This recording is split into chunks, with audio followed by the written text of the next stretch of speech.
Imaginez commencer 2025 en tant qu'une nouvelle version de vous-même. Laissez derrière vous le poids de ce qui n'a plus de sens, les choix qui vous limitent, les excuses qui vous retiennent et la peur de prendre des risques. Que diriez-vous de reconstruire votre histoire avec un véritable but? Quelle différence cela ferait-il de regarder dans le miroir et de voir une personne qui vous inspire vraiment? Les stoïciens enseignaient que le véritable pouvoir réside dans l'affrontement de la réalité, en embrassant les défis avec courage et en transformant le présent, sans attendre des conditions parfaites. Dans cette vidéo, vous découvrirez 8 pratiques puissantes pour réinventer votre vie de manière authentique et profonde. Il ne s'agit pas de changer en surface, mais de renforcer vos fondations intérieures, votre mentalité, votre objectif et la vision que vous avez pour l'avenir. 2025 frappe à la porte, apportant une opportunité unique de laisser derrière vous tout ce qui ne vous sert plus. C'est le moment de repartir à zéro, de prendre les rênes de votre vie et de devenir la personne dont vous êtes fier. Avant de commencer, je tiens à vous rappeler une chose importante. Si cette vidéo est arrivée jusqu'à vous, c'est parce que quelqu'un y a cru, l'a aimé ou partagé. Faites de même. Ce simple geste pourrait inspirer d'autres personnes à trouver le courage de recommencer. Pratique numéro 1. Un corps fort pour un esprit inébranlable. Prendre soin de son corps avec rigueur peut ne pas sembler philosophique, mais ça l'est. Les stoïciens le savaient mieux que quiconque.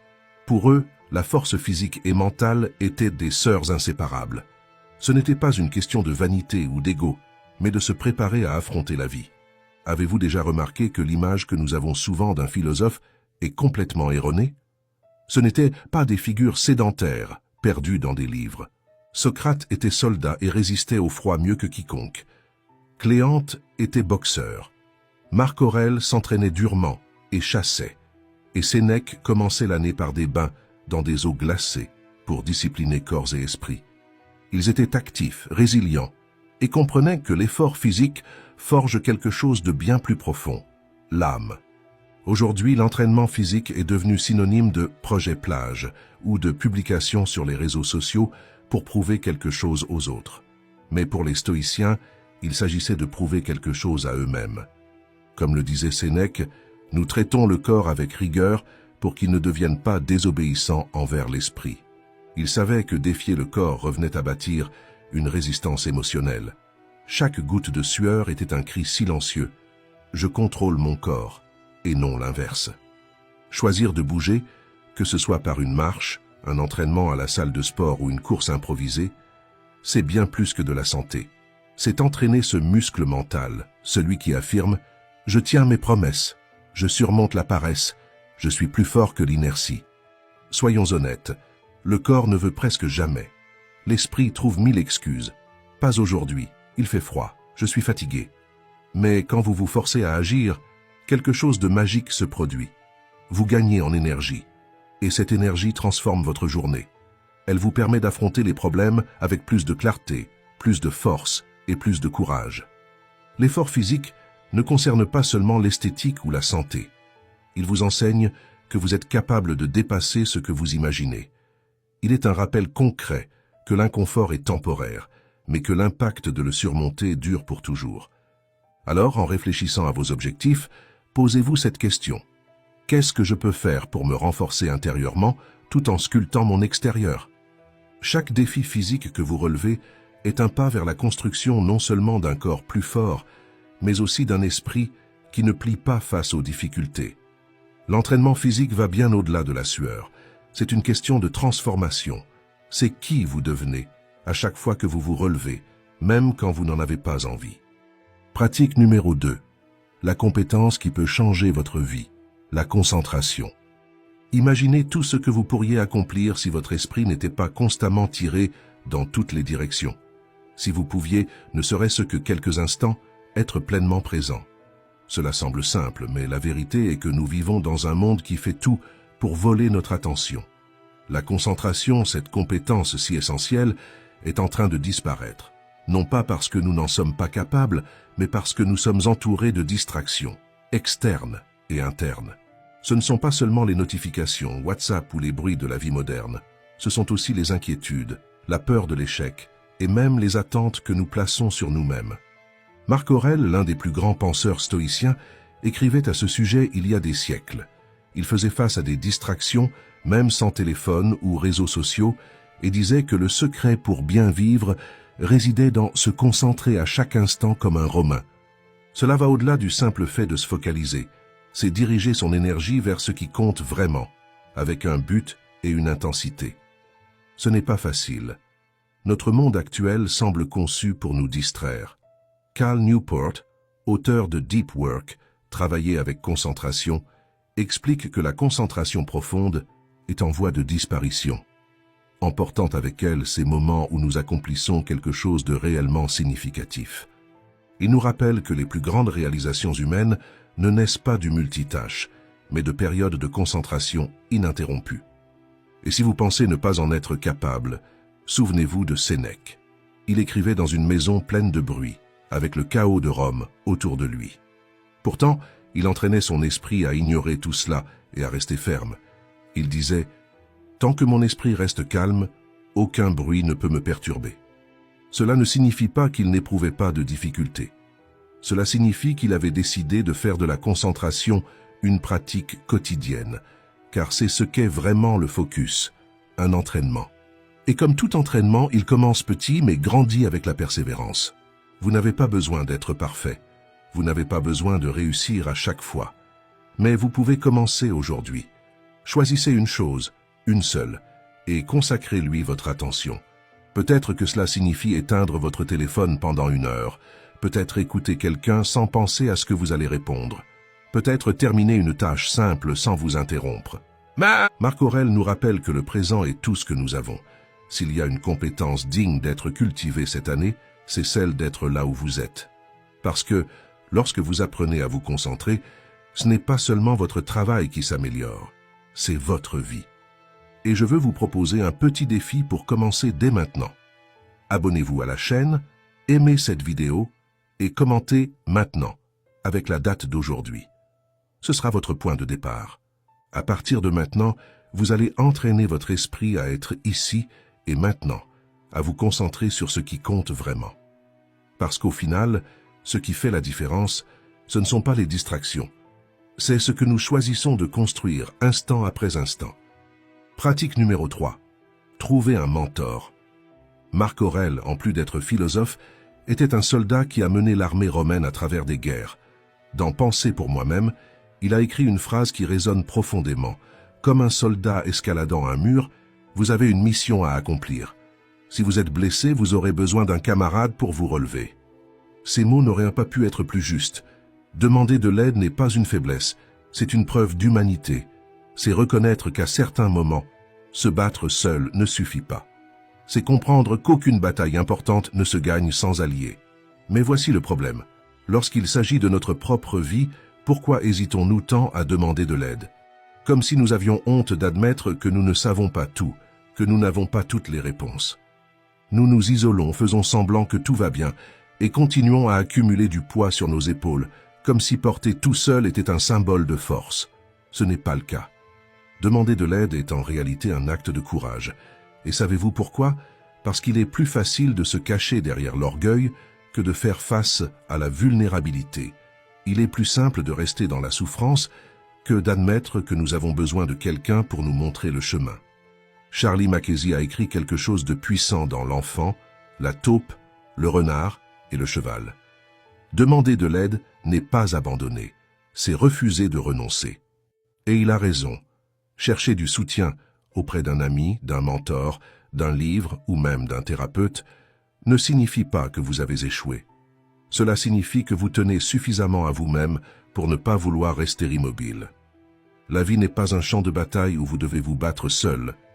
C'est un espace où la vraie force naît de l'échange, de l'apprentissage, de l'humilité d'accepter que d'autres peuvent et veulent vous aider. Rappelez-vous ceci, vous n'êtes pas seul. Tout le monde mène ses propres combats, porte ses propres peurs. Et même si le chemin peut parfois sembler solitaire, il y aura toujours quelqu'un prêt à marcher à vos côtés, à vous aider à vous relever lorsque le poids devient insupportable. Alors, lorsque tout semble s'effondrer, lorsque vous avez l'impression de tourner en rond sans avancer, arrêtez-vous, respirez, demandez de l'aide. Cela n'a pas besoin d'être quelque chose de grandiose. Cela peut être un simple conseil, une conversation, un geste. Quelque chose pour vous rappeler que vous n'avez pas à porter le monde sur vos épaules. La vérité, c'est que chercher de l'aide ne vous rend pas plus faible. Cela vous rend plus fort. Cela vous rend plus grand. Parce que la vie n'est pas une question de devenir invincible, mais d'avoir le courage de continuer, même lorsque tout semble insurmontable. Et au final, ce qui compte vraiment, c'est que vous ne renonciez jamais à vous-même. Jamais. Pratique numéro 4. Changez d'attitude. Vous devez changer votre esprit, non votre lieu, car vos failles vous suivront partout où vous irez. Sénèque. Combien de fois avez-vous pensé que tout serait différent si vous étiez ailleurs? Une nouvelle ville, un nouvel emploi, une nouvelle relation. Il semble que la solution se trouve toujours à l'extérieur, comme si changer d'environnement suffisait à trouver la paix et le bonheur que vous cherchez. Mais Sénèque nous met en garde. Ce qui vous empêche de grandir, ce ne sont pas les circonstances extérieures, mais ce que vous portez en vous. Vos peurs, vos habitudes et vos croyances vous suivent où que vous alliez. Imaginez quelqu'un qui décide de déménager pour chercher plus d'ordre et de tranquillité. Mais, dès qu'il a fini de déballer ses cartons, il réalise que le chaos est toujours là. Pourquoi? Parce qu'il a emporté avec lui ses habitudes désorganisées. La vérité, c'est que changer de décor sans se transformer soi-même, c'est comme repeindre un mur moisi sans traiter le problème. La surface peut sembler belle pendant un temps, mais la moisissure reviendra. Et ce n'est pas facile à admettre. Il est beaucoup plus confortable de blâmer le travail, le patron ou même les embouteillages pour nos problèmes. Mais tant que nous continuerons à chercher à l'extérieur, nous resterons prisonniers d'une fausse solution. Sénèque nous défie avec une autre phrase marquante. Si vous voulez échapper à vos problèmes, vous n'avez pas besoin d'aller ailleurs. Vous devez devenir une autre personne. Il ne s'agit pas d'abandonner qui vous êtes, mais de vous débarrasser de ce qui vous retient, ce comportement, cette pensée ou cette habitude qui n'a plus sa place dans votre vie. Reconnaître que le problème peut venir de soi n'est pas un signe de faiblesse. Au contraire, c'est un acte de courage. Et c'est là qu'un changement magique s'opère. Vous reprenez le contrôle. Car si le problème est en vous, la solution l'est aussi. Transformer votre vie commence par des choix quotidiens. Cela signifie arrêter de fuir, cesser de se distraire et enfin regarder ce qui compte vraiment. Comment vous vous percevez et comment vous réagissez au monde. Cela demande de revoir vos habitudes, de questionner vos croyances anciennes et de faire de petits pas dans la bonne direction. Mais cela ne sera pas facile. Grandir fait mal. Parfois, se regarder dans le miroir et admettre que nous devons changer peut être inconfortable. Mais c'est là que commence la véritable transformation. Le stoïcisme ne promet pas une vie parfaite, mais il enseigne que la paix intérieure ne dépend pas d'où vous êtes, mais de qui vous choisissez d'être. Vous pouvez changer de ville, de travail, voire de pays, mais si vous ne changez pas vous-même, vos problèmes continueront à vous rattraper. Ainsi, la question n'est pas « Où puis-je aller pour échapper à cela ?» mais plutôt « Comment puis-je grandir grâce à cela ?» Le pouvoir de changer votre histoire est entre vos mains. Ne fuyez pas, regardez en vous, et rappelez-vous, la paix que vous cherchez ne se trouve nulle part ailleurs dans le monde. Elle est en vous. Si ce message résonne en vous, abonnez-vous à la chaîne, aimez cette vidéo et partagez-la avec quelqu'un qui pourrait en avoir besoin. Pratique numéro 5. Brisez les chaînes qui vous retiennent. Sénèque, avec sa lucidité percutante, nous a laissé une question qui traverse les siècles. Montrez-moi un homme qui ne soit pas esclave. Pour lui, l'esclavage n'était pas une contrainte physique, mais un état intérieur.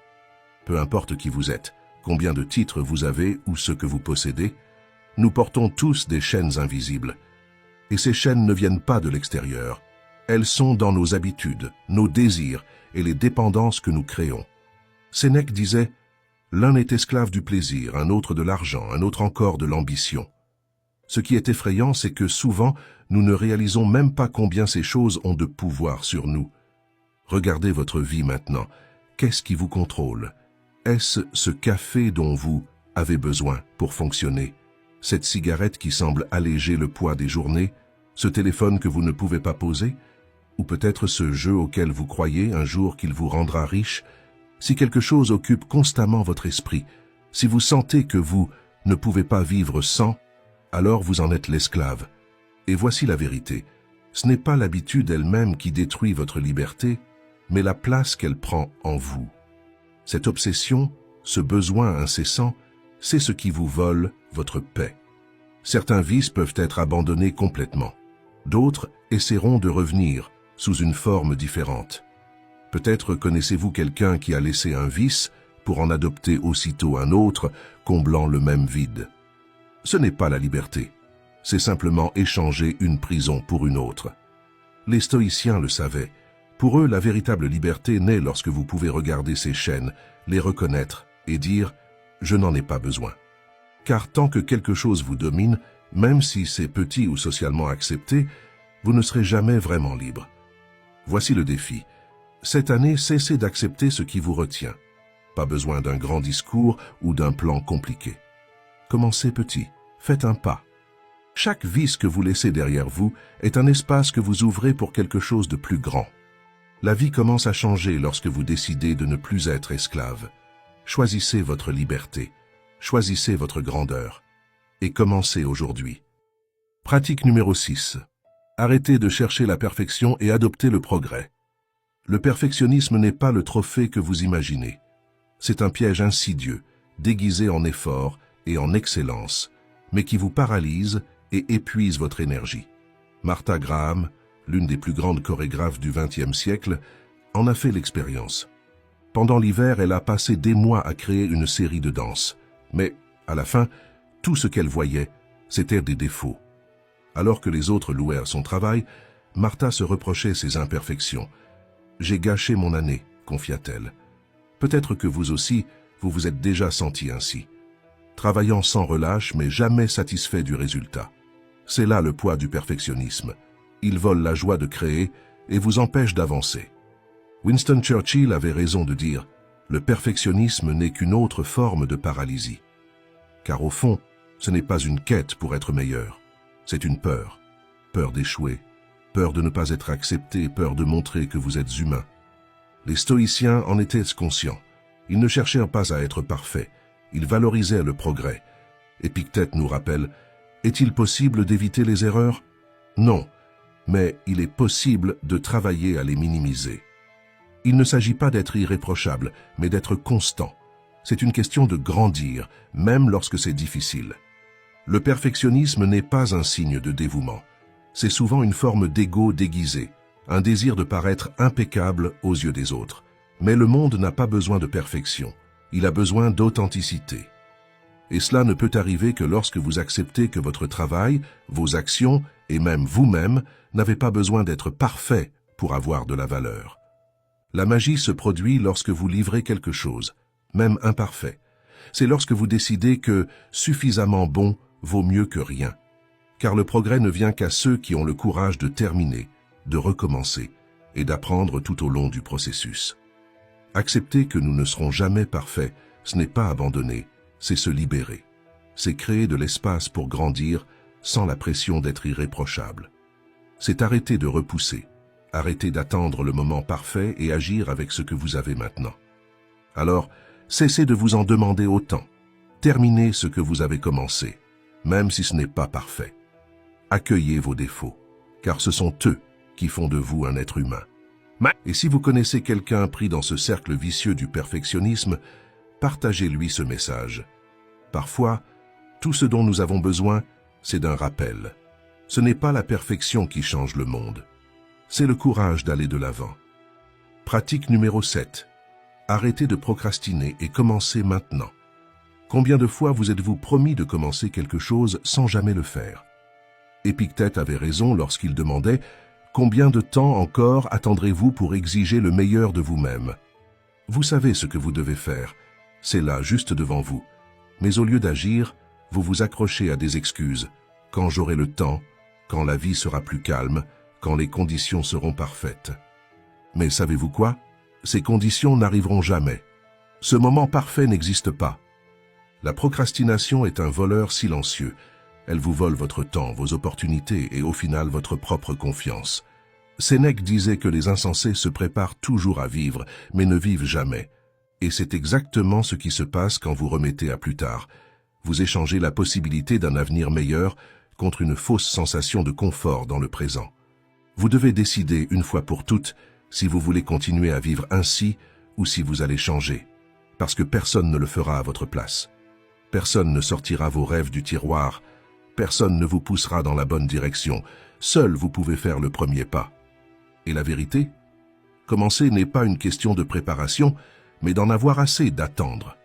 Assez de regarder le temps passer pendant que votre vie reste figée au même endroit. Cela n'a pas besoin d'être parfait. Cela n'a pas besoin d'être grandiose. Vous devez juste commencer. Enregistrez cette vidéo, écrivez cette idée, suivez ce cours. Peu importe si vous avez peur ou si vous pensez que cela ne fonctionnera pas. Parce que pendant que vous réfléchissez, planifiez et remettez à plus tard, d'autres personnes se lancent. Et ceux qui commencent en premier arrivent en premier. Le succès n'est pas une question de chance. Le succès est une question de persévérance, d'action, de petits pas que vous faites chaque jour. Il naît de ce que vous faites maintenant. Et la procrastination, elle est la promesse jamais tenue, l'avenir que vous continuez à saboter. Alors, je vous pose la question. Qu'êtes-vous en train de repousser? Quelle est cette chose qui pourrait transformer votre vie, mais que vous continuez à remettre à demain? Arrêtez d'attendre. Arrêtez d'imaginer comment ce serait. Commencez. Parce que demain, la seule chose que vous récolterez sera la conséquence des choix que vous avez faits aujourd'hui. Et le meilleur choix que vous puissiez faire maintenant, c'est d'agir. Pas plus tard. Maintenant. Pratique numéro 8. Choisissez un mot pour vivre en 2025. Sénèque nous rappelait « Aucun vent n'est favorable à celui qui ne sait pas où il veut aller ». Cette phrase est un avertissement pour tous ceux qui vivent en pilote automatique, passant d'une tâche à une autre sans but clair. Sans direction, la vie peut devenir confuse, démotivante et pesante. Et si vous pouviez simplifier tout cela en choisissant un seul mot pour guider votre année à venir?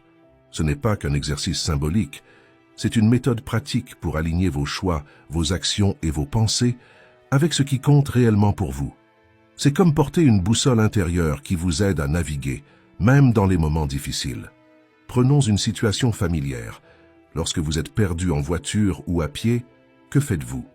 Vous cherchez un point de repère, un panneau, un bâtiment connu ou le GPS. La vie est pareille. Et votre mot sera ce point de repère pour 2025. Pourquoi choisir un mot peut-il transformer votre vie? Imaginez que vous commencez l'année avec plein d'objectifs. Retrouver la forme, dépenser moins, être plus productif. Mais rapidement, des imprévus surviennent, des factures inattendues, des problèmes au travail, des conflits personnels. Ces objectifs semblent alors lointains et la motivation disparaît. C'est dans ces moments que votre mot devient essentiel. Il est simple, mais puissant, car il vous ramène à l'essentiel.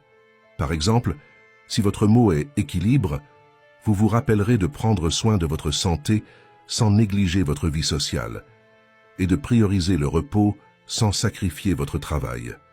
Si votre mot est « courage », il vous poussera à avoir cette conversation difficile, à changer de travail ou à dire « non » quand il le faut. Si votre mot est « légèreté », il vous aidera à ne pas tout prendre trop au sérieux, à rire de vos erreurs et à savourer les petits moments. Pour moi, j'ai choisi le mot « tempérance ». Dans un monde qui pousse à l'excès, que ce soit en travail, en consommation ou en préoccupation, j'ai décidé de rechercher l'équilibre. Tempérance m'a appris à m'arrêter avant de dire oui à tout, à réfléchir avant d'agir impulsivement et à trouver de l'harmonie même dans les journées les plus chaotiques. Avant, je réagissais automatiquement aux situations, mais avec tempérance comme guide, je me suis posé des questions. Est-ce vraiment important? Ou suis-je en train de prioriser ce qui compte vraiment? Le résultat? Une paix intérieure que je n'avais jamais ressentie. En trouvant l'équilibre, j'ai également trouvé plus de temps pour ce qui me rend vraiment heureux. Posez-vous cette question simple. Qui voulez-vous être à la fin de 2025? Si vous voulez être plus confiant, votre mot pourrait être « discipline », car la confiance naît des petites actions consistantes que vous accomplissez chaque jour. Si vous avez besoin de plus de calme, essayez « sérénité » et trouvez des moments pour vous déconnecter de la frénésie et vous reconnecter à vous-même. Si cela vous semble abstrait, voici 2 exemples. Marie a choisi « acceptation », car elle luttait contre des changements qu'elle ne pouvait pas contrôler, comme le vieillissement ou la perte de proches. Ce mot l'a aidé à accueillir la réalité avec plus de sérénité. Jean a choisi action, car il passait trop de temps à procrastiner. Il a affiché ce mot sur son miroir de salle de bain, et chaque fois qu'il hésitait, il se répétait « action ». Cela l'a motivé à finir une formation, à commencer une activité sportive et même à demander une augmentation.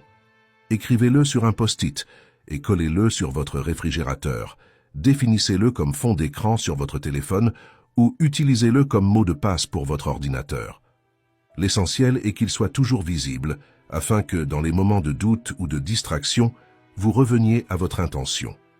2025 peut être différent. Ce peut être l'année où vous ne vous contentez pas de réagir aux problèmes, mais où vous commencez à construire quelque chose de plus grand. Choisissez votre mot et laissez-le être votre étoile polaire, vous guidant vers une année plus significative, alignée et épanouie. Si vous êtes arrivé jusqu'ici, commentez « Courage stoïcien ». Merci d'avoir regardé.